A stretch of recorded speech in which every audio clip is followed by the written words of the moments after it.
Olá, estudantes! Tudo bem? Sejam bem-vindos. Arrasta a poltrona, a sua cadeira, se acomode no seu cantinho preferido que vai começar a sua aula de História aqui no Dever em Casa na TV. Eu sou o Gabriel Jesus, professor de História, e que tal começar a aula já registrando a sua presença? Aponte o celular para esse QR Code que aparece na sua TV, para nós sabermos que você participou da nossa aula. A sua interação é muito importante. Combinado? Mas antes, vou passar algumas informações para vocês que estão nos assistindo. A aula de hoje é destinada aos estudantes do 8º ano do ensino fundamental. Irá trabalhar com a seguinte habilidade da BNCC: caracterizar e contextualizar aspectos das relações entre os Estados Unidos da América e a América Latina no século XIX, e tem como objetivo compreender o processo de independência da América Inglesa e Espanhola. O continente americano possui lindas paisagens e locais imperdíveis, como lugares históricos e parques. Lugares esses como a Estátua da Liberdade, Central Park, Letreiro de Hollywood e entre outros. Também são de lá as principais influências em todos os segmentos. Isso ocorre através dos veículos de comunicação em massa, como canais americanos, seriados, músicas e principalmente o cinema, que vende uma imagem ou um modelo a ser seguido, ditando ao mundo do que deve se vestir, comer, comprar, assistir ou ouvir. Um exemplo disso são as multinacionais, que alteram, com os fast foods, os hábitos alimentares. Ainda encontramos lindas paisagens, como um passeio ao Monte Vidéu, no Uruguai. O continente americano em si influencia a cultura mundial. E hoje focaremos na independência da América Inglesa e Espanhola. Tudo isso e muito mais na aula de hoje. Vamos lá? A independência dos Estados Unidos foi um movimento de libertação do país contra a metrópole colonial, a Inglaterra.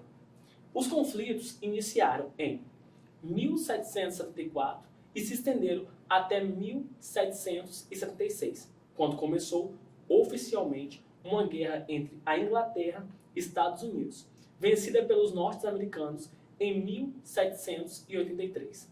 Essa explicação é apenas uma introdução para que você tenha uma visão geral sobre o tema. Para entender o que realmente aconteceu, é preciso voltar um pouco no tempo. Para começar, os Estados Unidos naquela época eram compostos por 13 colônias, todas localizadas na costa leste. Então, o que nós podemos ver, todas essas 3 colônias nesse mapa, porque naquela época era composto por elas. Então vai ter ali uma divisão, que nós vamos falar na aula de hoje sobre a independência dos Estados Unidos. Além disso, havia uma diferença fundamental entre o norte e o sul da costa leste. O norte era colonizado por muitos refugiados de perseguições religiosas na Europa. A economia era baseada na pequena propriedade, com a produção manufatureira voltada para o comércio interno.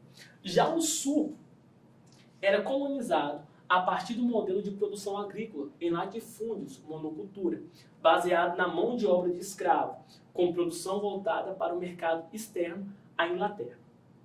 Essa divisão interna tem impacto na sociedade americana até hoje, mas naquela época significava que o sul era mais dependente economicamente da metrópole, enquanto o norte tinha suas próprias reivindicações. A Inglaterra criou uma série de medidas que tornavam a vida econômica na colônia mais difícil, sobretudo para os pequenos produtores do norte, que atendiam o mercado interno. A independência dos Estados Unidos tem causas diretas no fato de que os ingleses continuaram a sua política de controle sobre a economia colonial, criando monopólios impostos contra a vontade dos colonos. Assim, a insatisfação com a metrópole se converteu em um movimento organizado com 2 momentos mais importantes. O primeiro dele, em 1774, os colônios organizaram o primeiro Congresso da Filadélfia. Tratava-se de uma série de solicitações para que a Inglaterra desse mais liberdade econômica e política para a colônia. A Inglaterra não apenas recusou, mas conseguiu criando novos controles e aumentando os já existentes. E o segundo foi em 1776. Diante da recusa inglesa em negociar, após o segundo Congresso da Filadélfia, é redigida e reprovada a Declaração de Independência dos Estados Unidos, dando início à guerra contra a Inglaterra pela libertação do país.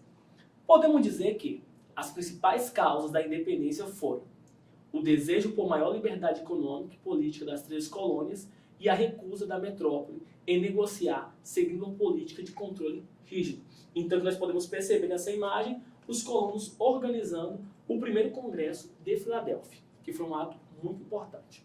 A Declaração de Independência, assinada em 4 de julho de 1776, era uma carta de intenção, ou seja, uma declaração de que surgiria um novo país livre da Inglaterra. A guerra que se seguiu foi intensa e durou até 1783, sendo que os norte-americanos venceram. Em grande parte porque contaram com o apoio francês e espanhol. Portanto, apesar da data de 4 de julho de 76 ficar marcada como o dia da independência, foi apenas em 1783 que o país teve condições de se organizar, sendo que sua Constituição só ficou pronta em 87. Então nós podemos ver um pouquinho dessa carta, desse documento histórico. Após a conquista da independência, os colonos, agora cidadãos norte-americanos, puderam enfim realizar um grande desejo, a marcha para o oeste, que aconteceu devido ao Destino Manifesto. O Destino Manifesto foi uma crença que ganhou muita força nos Estados Unidos em meados do século XIX, na qual os norte-americanos acreditavam que tinha uma missão divina de expandir territorialmente, levando para outras regiões e outros povos a civilização e o progresso, cumprindo assim a vontade de Deus. Então podemos ver aqui a conquista da independência.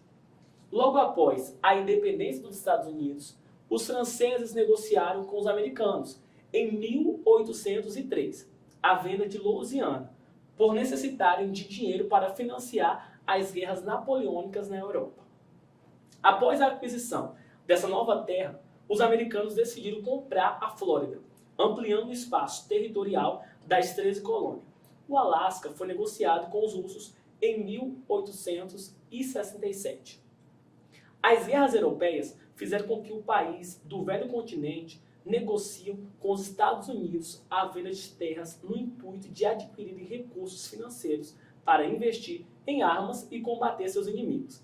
Essas guerras fizeram com que os inúmeros europeus imigraram para a América a fim de recomeçar a vida e participar do avanço territorial em direção ao oeste, ocupando terras. Resumindo, assim, a França negociou com os Estados Unidos a venda de Louisiana, dando início à expansão territorial americana, com a negociação da França. Como falamos anteriormente, o Destino Manifesto foi um movimento que antecedeu a Marcha para o Oeste. A Marcha para o Oeste é como ficou conhecida o processo de expansão territorial dos Estados Unidos ao longo de todo o século XIX e que os fez alcançar a costa oeste americana. Nessa imagem, podemos ver representação de cidadãos americanos que se dirigiam para o oeste nas diligências, com velocidade, à procura de terras para se estabelecer. Esse crescimento foi obtido através de guerras, compras de território e leis que favoreceram a imigração interna, tá bom? Então aqui temos essa imagem com essa representação dos imigrantes. Além do atrativo econômico, os americanos, desde a sua fundação, sempre acreditaram ser um povo escolhido por Deus para regenerar as instituições da decadente Europa. Assim, a doutrina do Destino Manifesto afirmava que era obrigação dos americanos civilizar e ocupar esses novos espaços. A fim de encorajar as pessoas para povoá-las, o governo promulga a Lei do Povoamento, em 1862. Essa lei previa a doação de um lote de terra para americanos maiores de 21 anos, e estes poderiam se tornar proprietários do mesmo se o mantivessem cultivados por 5 anos. Igualmente, a partir de 1849, a costa oeste seria definitivamente ocupada por americanos. Durante a chamada Corrida do Ouro, o atual estado da Califórnia se transformou no novo sonho americano de enriquecimento e prosperidade. Calculava-se que 300 mil pessoas, entre americanos e estrangeiros, chegaram por ali entre 1849 e 1855, expulsando a população nativa. Então, aqui nós podemos observar nessa imagem que há aqui o papel de educador americano, né, com essa crença que era um povo escolhido por Deus para levar ali a expansão. Nós podemos aqui perceber na primeira fileira negros, índios, pessoas nativas dessas comunidades, dessas terras. E aqui os americanos que se acham ali um povo que está levando o conhecimento aos outros povos.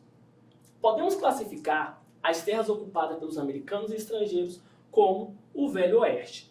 Nessa imagem, podemos ver a matança de búfalos na linha ferroviária de Kansas Pacíficos, que, né, era a forma que eles chegavam nas novas terras, né, fazendo essas matanças, destruindo ali a crença que já havia do seu povo nativo. As principais consequências da marcha para o oeste foram o crescimento demográfico, o desenvolvimento econômico baseado em pequenas propriedades e criação de mercado interno, a certeza por parte dos americanos que os anglo-saxões pertenciam a uma cultura superior aos hispânicos e indígenas e, portanto, era legítimo declarar-lhes guerra. Os anglo-saxões foram um povo que habitou a Grã-Bretanha a partir do século V. Extermínio de populações indígenas e confinamento de tribos em reservas, matança indiscriminada de manada de búfalo, o principal sustento de várias tribos indígenas, o que também contribuiu para fragilizar esses povos. Aumento das diferenças entre as colônias do Norte e Sul, que adotaram modelos econômicos distintos e que resultariam na Guerra de Sucessão. Bem, ainda dentro do continente americano, mas agora nas colônias espanholas, elas receberam a influência de uma série de fatores em seus processos de independência. A Espanha era detentora do maior território colonial do continente americano. Suas posses iam do atual México até o extremo do continente. Nessas terras se fortificou uma elite local conhecida como crioulos, que eram os filhos dos espanhóis nascidos no Novo Mundo. Os crioulos desenvolveram sua atividade e seus interesses na América, contestando várias vezes atitudes metropolitanas. Internamente, o fortalecimento dos crioulos e insatisfação com as exigências da metrópole influenciaram nos movimentos de emancipação. Os crioulos manifestaram-se em favor da maior liberdade política e econômica. Foram vários nomes que participaram ativamente do processo de independência das Américas. Os libertadores da América com maior influência e destaque foram Simão Bolívar e José de San Martín, unidos após a Conferência de Guayaquil para discutir o futuro político da América do Sul. Juntam forças contra o Império Espanhol estabelecido nas colônias. O objetivo era constituir na América do Sul uma nação livre e única. Assim, Bolívar e San Martín desempenham um papel fundamental. Você já se perguntou por que a Copa Libertadores da América tem esse nome? O nome Libertadores faz referência aos líderes nacionais que buscaram a independência de seus países, principalmente aqueles que se uniram e lutaram contra o Império Espanhol nos séculos XVIII e XIX. Então, nessa primeira imagem, nós vemos aqui a representação de Simão Bolívar e aqui na segunda imagem, José de San Martín, que são aí inspiração para o nome desse jogo de futebol. Apesar de seu desejo de líderes como Simão Bolívar, as colônias espanholas se fragmentaram em vários países após a Conferência do Panamá. A conferência tinha a intenção de unir os países de língua espanhola numa grande nação, temendo a invasão da Espanha. A independência das colônias espanholas na América ocorreu após quase 300 anos de domínio colonial e resultou na formação de 18 novos países. Você sabia que a maioria das bandeiras dos países da América Espanhola foi criada na época da independência? E falando em bandeiras, vamos fazer uma atividade? Gostaria agora de convidar você para esse momento de interação. E aí, pessoal, e para se divertir com a gente e aprender muito, temos aqui a professora Natália. Oi, pessoal, tudo bem? Vou jogar esse jogo aqui junto com vocês. Isso aí. E a regra do jogo é, Natália, nós vamos abrir aqui as imagens e descobrir de qual país é a bandeira. E aí, preparados? Legal. Vamos lá, tô preparada, vamos jogar. Eu quero essa aqui. E aí? Você tá em casa de qual país é essa bandeira Eu aqui? acho Já que eu vai sei. vendo aí. Eu acho que eu sei que bandeira é essa. E a outra cor...